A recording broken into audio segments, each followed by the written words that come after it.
Hi, I'm Kathy.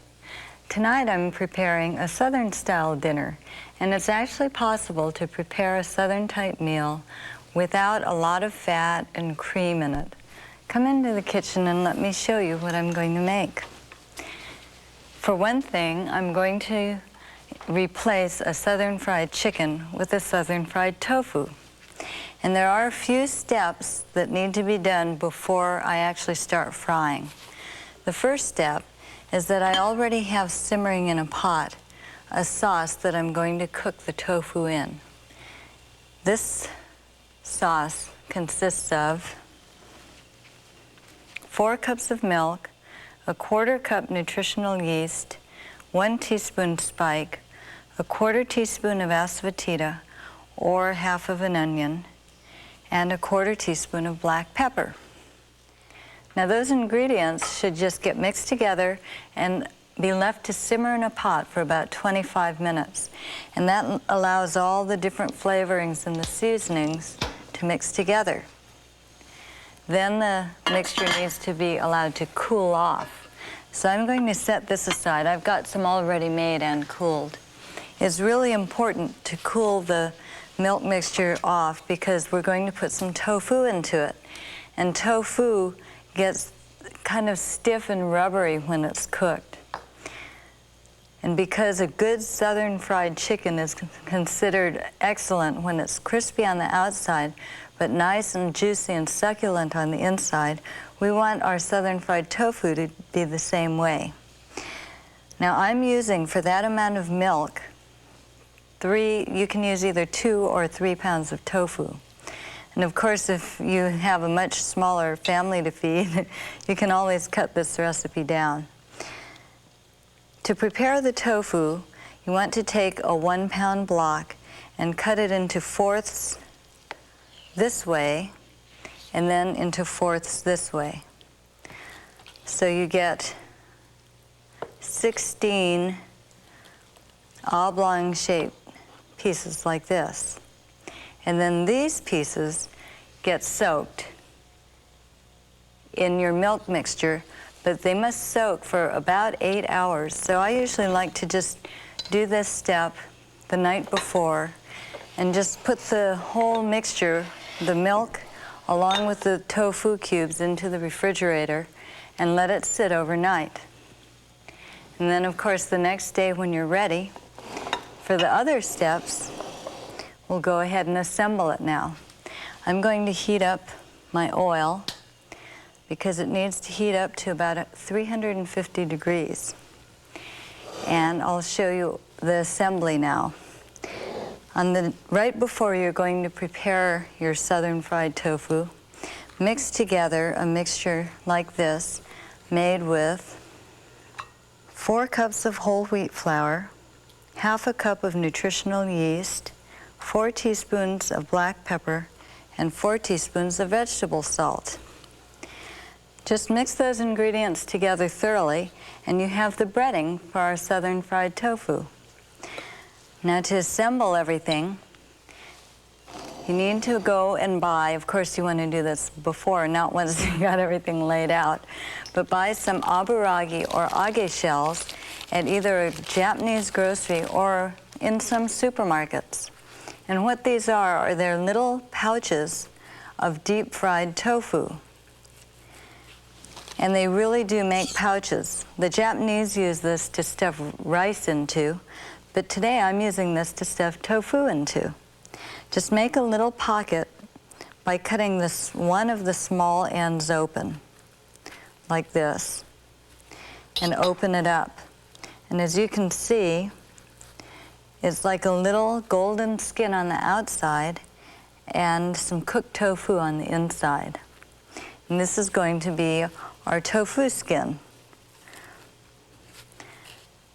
What you want to do next is take your cubes of tofu that have been soaking in the milk mixture for about 8 hours, and of course you want to do that in the refrigerator, and stuff it right into your tofu pouch like this.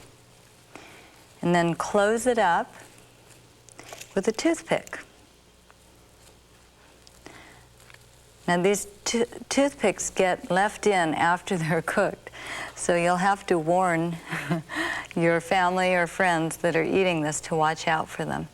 And what I usually do is after I make the pouch, I just put it right back into the soaking mixture and continue stuffing cubes of tofu into all the rest of the pouches.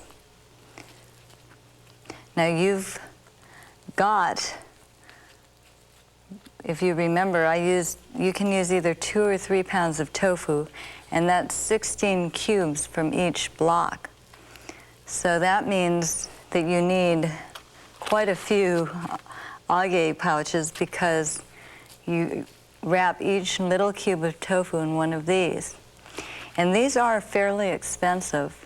Just as a little hint, if you live by or know of a tofu factory close to you, you might want to just go ahead and go down there. And a lot of times they sell these, they call them off-grade. They're fine for stuffing these, though. And they're usually very inexpensive. I get a big box for $1 or $2. Whereas in the store, a little bag like this costs $1 or $2. I guess you're paying for all the ones that didn't make it into the bag. Now it's time to go ahead and start the frying. And to fry these little pouches, you just take them first from your milk and dip it into your flour mixture. Don't bother squeezing it out because we want that little bit of milk to be in there. It makes it nice and juicy, and it has a nice taste in it from the herbs. Then very quickly dip it into some cultured buttermilk that's sitting in a separate bowl and back into your flour mixture. When you put it back, just get the flour on it like that, then you won't get a bunch of clumps of wet flour in your bowl. And then stick it into deep fry. And just do this quickly so that you can fill a pan up. And they'll all finish cooking at approximately the same time. They don't take very long to cook once they get in there. And unlike chicken, you don't have to worry about the insides, whether they're done or raw, because tofu can be eaten raw as it is. This, of course, is a superior meal to chicken just because it contains no cholesterol. And if you use a low-fat milk or even a non-fat milk, then you've got either a low or non-fat entree to your meal.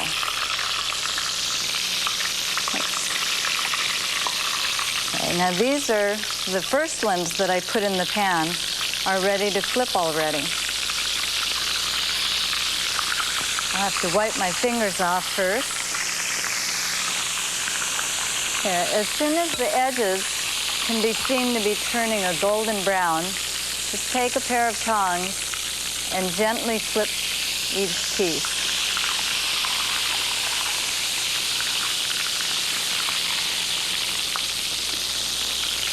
Now, as I mentioned, these get cooked with and served with the little toothpicks in them. So just warn your guests before they start eating.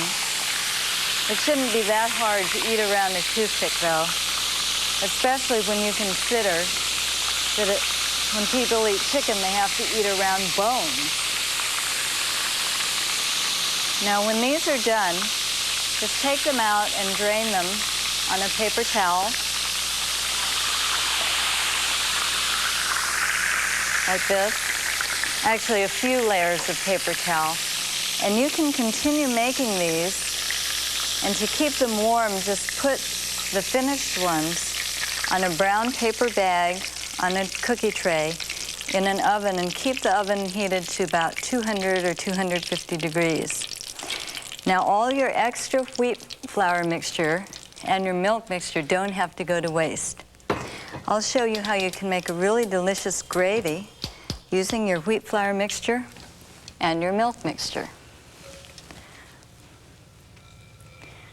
Just heat up your skillet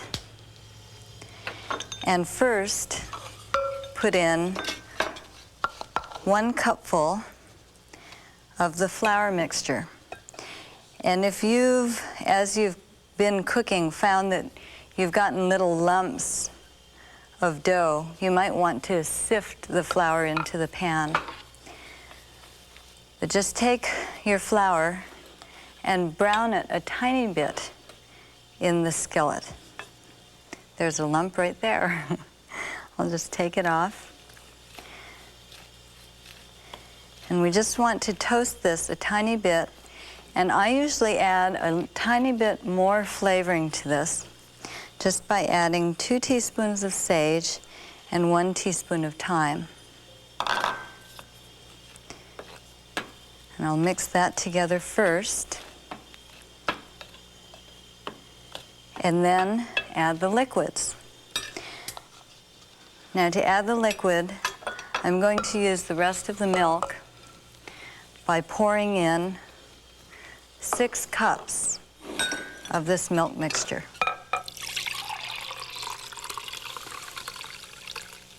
And it's good to do this as quickly as you can so it doesn't lump up.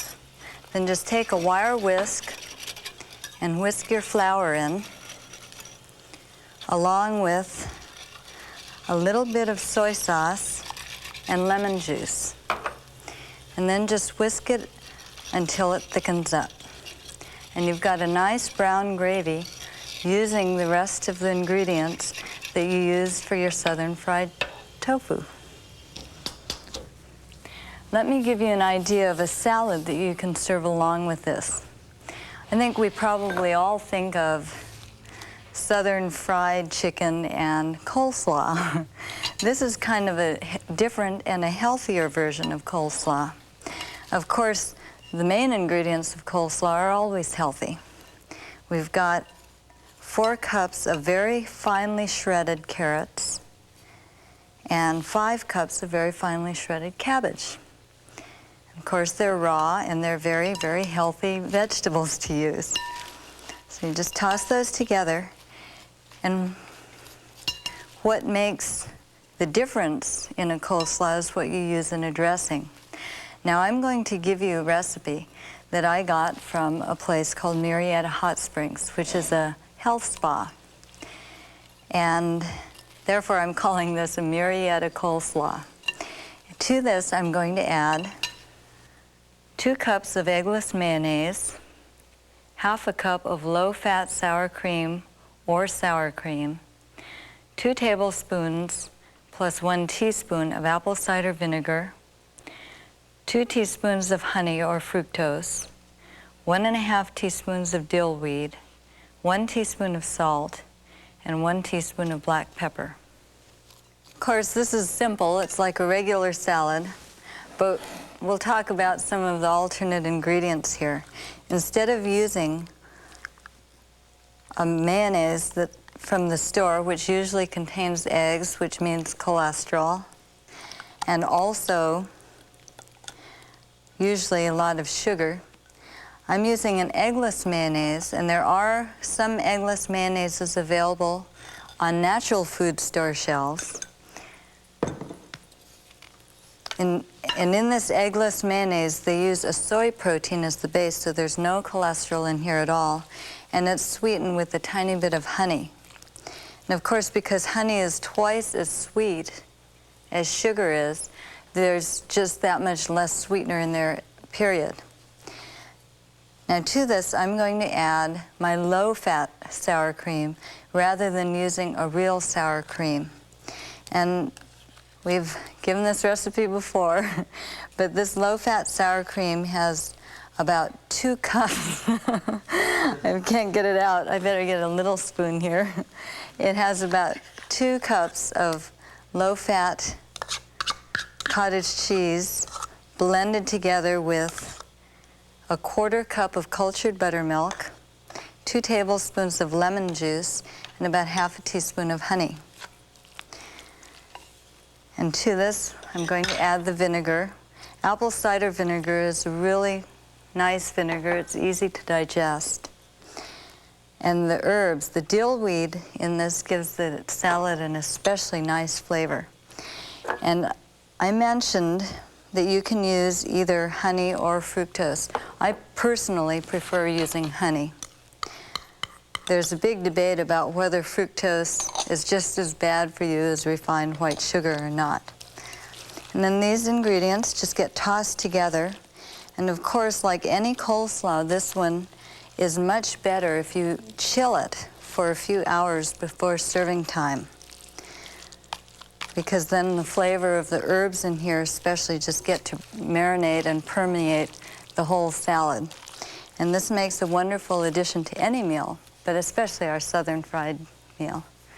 Let me show you a quick and simple dessert. I call this my inside-out torte, because usually a torte is 2 layers of cake with a lot of some sort of a fruit filling in the middle. But I've turned this inside out, and I'm putting most of the fruit on the outside and a thin layer of cake in the middle, which makes it especially not fattening. To make the outside layer of the inside-out torte, I'm going to start with half a cup of apple juice. And to this apple juice, I'm adding 2 tablespoons and 2 teaspoons of this vegetable gelatin. And this vegetable gelatin is different from agar-agar. It's made from a seaweed called carrageenan, which you've probably noticed on ice cream cartons if you read labels, or candy wrappers. Carrageenan's used in a lot of different commercial foods we find everywhere. And it thickens up a lot better. If you can't find this vegetable gelatin anywhere, you can use either powdered or flaked or cubes of agar-agar. The gel is a little bit different though. This carrageenan actually gels just like Jell-O. It gets kind of wobbly and it's real pretty. Agar-agar tends to gel very firm. Anyways, you just add your vegetable gelatin to your half a cup of juice and stir it until the juice comes to a boil and the vegetable gelatin begins to dissolve. I personally prefer using this vegetable gelatin to your unflavored plain gelatin, even though it's harder to find or harder to get. To me, it's worth it because at least I know that I'm not eating animal hooves or bones, which is what real gelatin's made out of. Now, once this comes to a boil, that instantly dissolves your vegetable gelatin. So turn the heat off, and to this gets added 3½ cups of fruit juice. I'm using apple juice again here, and I'm using a filtered apple juice because it's so pretty. It's going to give me a nice clear gel. You can make a Jell-O, basic Jell-O, using these proportions though. Your half a cup of juice to melt your vegetable gelatin in, and then 3½ cups of juice just to help cool it down quicker, and for the rest of the flavoring. And you can vary the flavorings of your gelatin just by the kinds of fruit juice you use. You don't have to add any additional sugar to this at all. Now this needs to get refrigerated and allowed to gel a little bit. We don't want it to turn into complete Jell-O, but we do need it to thicken up a tiny bit. So I'll set that in there and let it cool off. And in the meantime, I'll make the thin layer of cake that goes in this inside-out torte. And to make the cake, I'm going to use 1/4 cup honey, 2 tablespoons of margarine or butter, 1 tablespoon of non-fat yogurt, 1½ teaspoons vanilla extract, 3/4 cup of water, 1 cup of whole wheat flour, 2 teaspoons of baking powder, and 2 to 3 fresh or stewed peaches. Now to assemble the cake, you just put your liquid ingredients together except for the water in a mixing bowl. That means your honey, your 2 tablespoons of margarine or butter, your tablespoon of yogurt and the vanilla and mix it around. And when you really think about it, for a little cake, 2 tablespoons of any kind of oil, whether it's margarine or butter, is not very much. Just mix it together until the butter or margarine gets creamed into the rest of the ingredients. Then just quickly mix in your 3/4 cup of water and your 1 cup of whole wheat flour. And then, let's see, I need my sifter. Just sift in the baking powder, just to be sure you don't have any lumps. There's nothing worse than finding lumps of baking powder or baking soda in a bake dish. And mix this together. And the secret to making a nice light cake, and you can make light cakes with whole wheat flour, is just to mix long enough to get the lumps out of the dough. But as soon as the lumps are gone, don't mix anymore, because what happens is if you keep mixing, you beat the rising action out of your leavening. I should mention too that when I buy baking powder, also I have to be careful to read labels, because there are some baking powders that contain aluminum in them, and I don't buy those. I don't cook in aluminum pots for the same reason. Aluminum is actually poisonous to the body and has been shown to really cause some damage. Now this batter just gets spread out in an oiled baking pan. I'm using your standard brown pan, and baked at 350 degrees for between 15 or 20 minutes. So I'll let that bake, and I'll get the partially gelled gel here.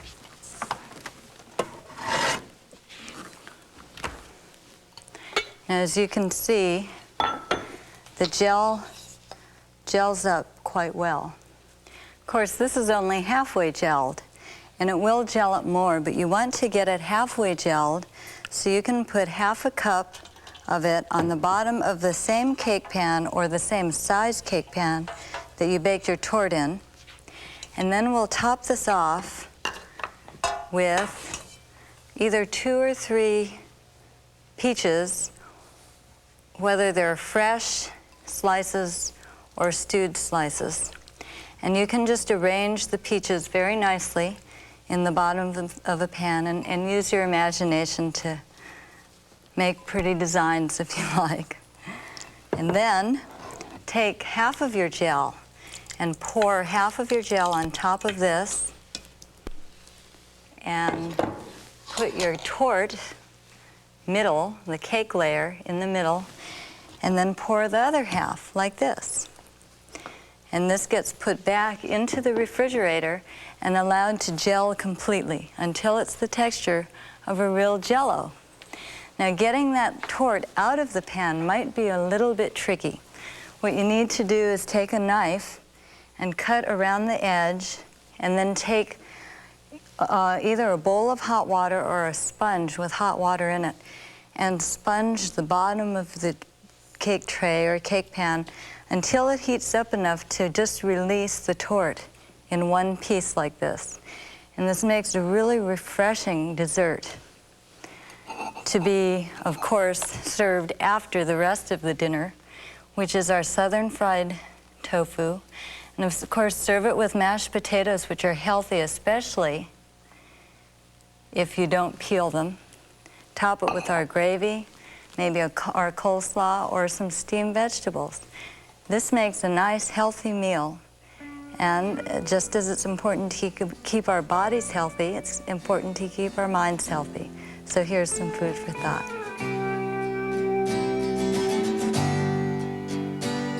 Oftentimes in modern society, there is a tendency to look to an organization or a politician to establish world peace.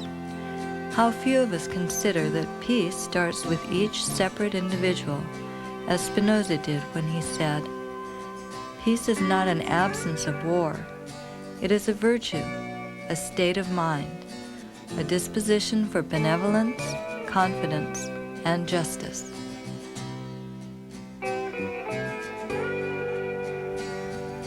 To get your copy of Kathy's new 750-page cookbook, The Art of Dieting Without Dieting, send a check or money order for $21.95 plus $2 for postage and handling to Kathy's Kitchen, P.O. Box 1122, Glendale, California 91209.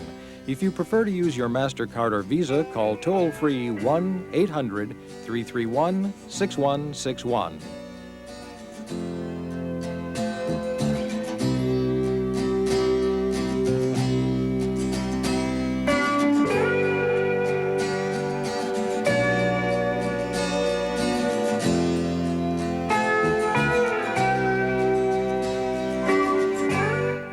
Tonight, everyone's favorite legal eagle is ready to call it quits. Will this be Rumpel's last case?